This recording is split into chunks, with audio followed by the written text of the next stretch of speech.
अस्सलाम वालेकुम जी, फिजा बाबर अवान। इस वक्त एक वीडियो मेरी नज़र से गुजरी, मैंने सोचा आप लोगों के साथ शेयर करना चाहिए और फैसला आप लोगों पर छोड़ देना चाहिए। भारतीय नारी को सच बोलने की मिली सजा, FIR भी दर्ज हो गई और RSS के गुंडे भी धमकियां दे रहे हैं। नेहा सिंह राठौर वो क्या कह रही हैं, वो कौन सा सच है, आप भी सुने और मैं भी सुनती हूँ। कंधार विमान अपहरण कांड 1999 भाजपा सरकार। कारगिल युद्ध 1999 भाजपा सरकार।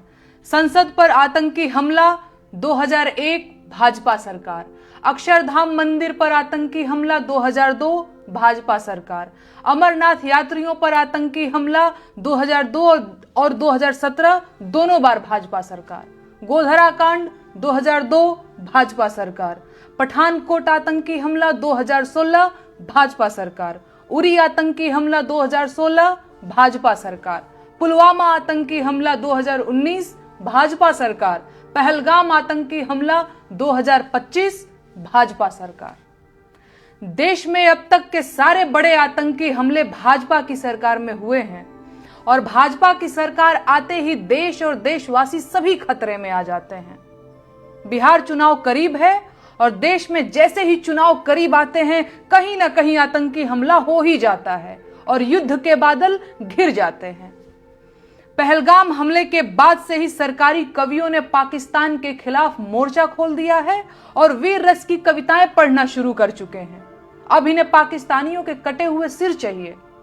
ठीक है, तो कौन जाएगा पाकिस्तानियों के सिर काटने? ये कवि जाएंगे या भाजपा के नेता जाएंगे या अंधभक्तों के भगवान खुद पाकिस्तान जाएंगे सिर काटने? दरअसल इनमें से कोई नहीं जाएगा। अगर युद्ध हुआ तो देश के गरीब किसानों के बेटे जो फौज में सिपाही बनकर भर्ती हुए हैं वो आगे भेजे जाएंगे। वो गरीब किसान जिनका बैंक का कर्ज अभी तक सिर पर लदा हुआ है, जिनका ट्रैक्टर जब्त करने के लिए बैंक वाले रोज द्वार पर चक्कर लगाते हैं, उनके जवान बेटों को ये भाजपाई कवि युद्ध में भेजने की मांग कर रहे हैं। ये है इन धूर्त कवियों का कवि हृदय और नियत। और नेताओं का क्या है? चुनाव जीतने के लिए युद्ध की घोषणा करनी पड़ी तो ये वो भी कर देंगे। इनके अपने बेटे तो फौज में हैं नहीं, इनके अपने बेटे तो विधायक, सांसद और BCCI का सचिव बनने के लिए हैं, लेकिन लड़ाइयों में झोंकने और गोली खाने के लिए तो किसानों के बच्चे हैं, ताकि देश में राष्ट्रवाद का बयार चले और इन्हें वोट मिले। संसाधन देश के खर्च होंगे, बेटे किसानों के मारे जाएंगे। ये है युद्ध की असलियत और इसीलिए इन नेताओं और उनके चापलूसों को युद्ध की जल्दी है। जब भी चुनाव करीब होते हैं और सरकारों की हालत खराब होती है तो पड़ोसी देशों से युद्ध और तकरार को चुनाव जीतने के लिए हुकुम के इक्के की तरह उपयोग किया जाता है। इसीलिए भाजपा के नेता और उनके चापलूस पूरी ताकत लगा रहे हैं कि किसी भी तरह से पाकिस्तान के साथ युद्ध शुरू हो जाए। लेकिन कोई माई का लाल ये नहीं पूछ रहा है कि कश्मीर जैसी संवेदनशील जगह पर 2000 पर्यटकों की सुरक्षा के लिए एक भी सुरक्षा कर्मी मौजूद क्यों नहीं था। हमला आतंकियों ने किया है तो आतंकियों को चुन चुन कर मारिए, लेकिन आतंकियों को मारने की बजाय पाकिस्तान से युद्ध ठान लेना देश के हजारों सैनिकों की जान जोखिम में डालना है।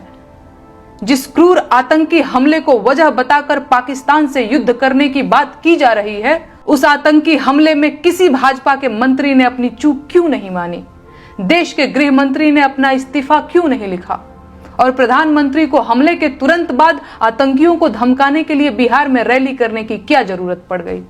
ये सवाल मीडिया कभी नहीं पूछेगा और सरकार इन्हीं सवालों से मुंह छुपा रही है।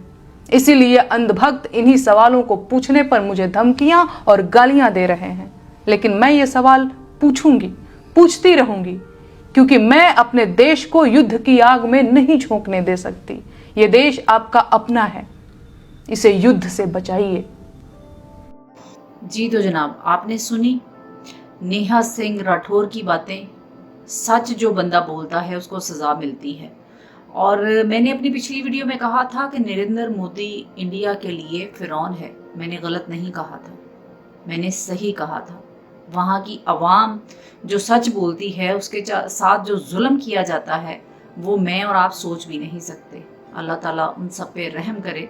आप इस बारे में क्या कहते हैं कमेंट करके ज़रूर बताइएगा। अपना बहुत ख्याल रखिएगा। अल्लाह हाफिज़।